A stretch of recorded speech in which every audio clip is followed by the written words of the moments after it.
श्री गोपाळ कृष्ण महाराज की जय, श्री दत्तात्रेय प्रभु महाराज की जय, श्री चक्रपाणी प्रभु महाराज की जय, श्री गोविंद प्रभु महाराज की जय, सर्वज्ञ श्री चक्रधर स्वामी की जय।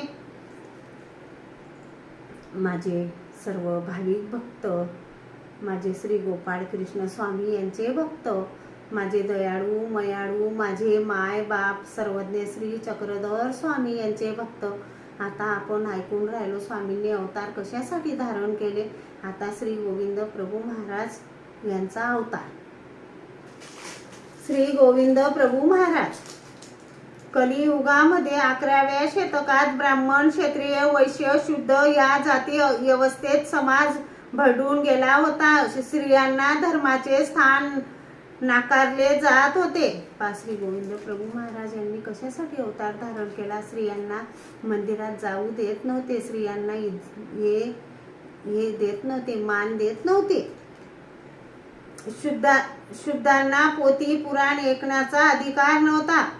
ब्राह्मणाशिवाय दुसऱ्या लोकांना पोथी पुराण ऐकण्याचा वाचण्याचा अधिकार नव्हता। म्हणून स्वामी गोविंद प्रभु महाराज यांनी अवतार धारण केला। ऐकले तर कानात तेल ओतल्या जायचे। जर त्यांनी कदाचित त्यांच्या इकडून ऐकलं तर त्यांना मारठोक केल्या जायची। धर्म चालवणाऱ्यांच्या हातात समाजाची सूत्र होती। ज्ञानदान त्यांच्याच आसनावरून चालत होते। सामान्य जनता त्रासाने पिळून गेली होती। अशा कठीण काळात काटसूर येथे अनंत नायक नेमाईसापासून भाद्रपद शुद्ध 13 शके 1109 मध्ये गुरुवारी रात्री 10:30 वाजता येथे धारण केला।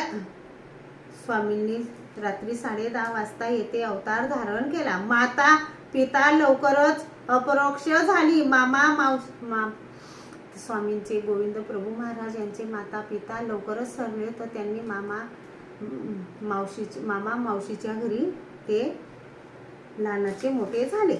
मामा मावशींनी पालन पोषण मातृग्रामी 7 वर्ष केले। पुढे रिद्धपूर येथे शिक्षण सुरू झाले। 7 वर्ष मामा मावशींजवळ स्वामी राहिले आणि नंतर रिद्धपूरला शिक्षणाला स्वामी गेले। ही वेधशाळा बापू उपाध्याय यांची होती। गुरु ही वासरांना पेंडी आणण्याचे काम सांगितले। मुलांनी पेंडी गवत डोक्यावर ठेवली। ती पेंडी अतिरिक्त चालू लागली। त्यांनी गुरुजी लोकांनी स्वामींना मुलांना पेंडी आणायला सांगितली गवताची, तर स्वामींची पेंडी अचानक स्वतः चालू लागली। सर्वांना आश्चर्य वाटले। सर्व लोकांना त्यांना आश्चर्य वाटले की ही पेंडी कशी चालून राहिली। ती प्रभू खाली चालताना पेंडी वरून कशी चालते याचे आश्चर्य वाटत असत। त्यांचे लहानपणीचे नाव होते गुंडो, म्हणून सर्वच म्हणायचे गुंडो, सामान्य नव्हे। शाळेत शिकवताना गुरुजी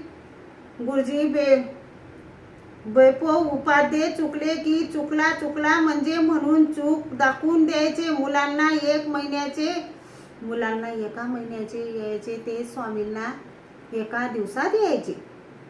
मुलांना 1 महिन्याने प्रभूंना एका दिवसात यायचे। मुलांना एका वर्षात ते प्रभूंना एका महिन्यात यायचे, ते प्रभूंना एका महिन्यात यायचे।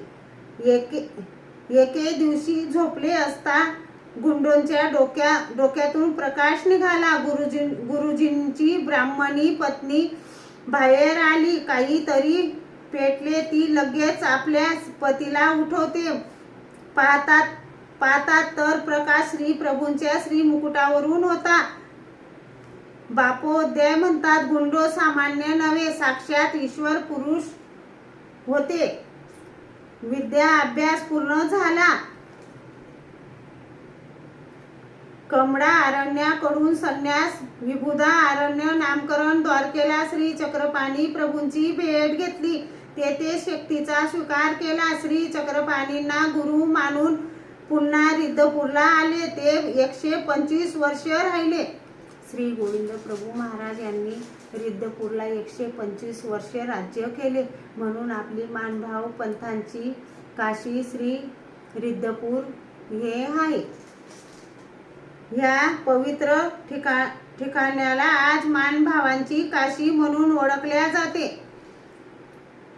श्री प्रभूंनी ब्राह्मण, तेली, कुंभार, खाटोक, मार्तंग, हरिजन अशा सर्व समाजांमध्ये विहार करून जातीयता मोडून टाकली. स्वामींनी जाती धर्माचा नाश केला. गोविंद प्रभू महाराज यांनी त्यांना कोणी काही म्हणू शकत नव्हते, कारण ते दिसायला वेडे पिशे दिसत असत. दुःखी जीवांना सुख देणे, पडल्याची कामे करणे, मुलात खेळणे. स्वामी दुःखी जीवांना सुख देत असत आणि स्वामी खेळत असत मुलांसोबत. गोनीसी खेळ, राधवन हातात खेळ या लीलेतून प्रत्येक जीवांना शांतीचा आणि सुखाचा मार्ग दाखविला.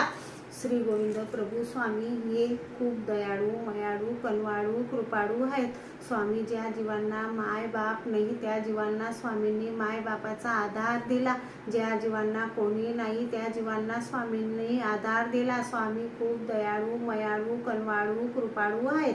श्री गोपाळ कृष्ण भगवान की जय.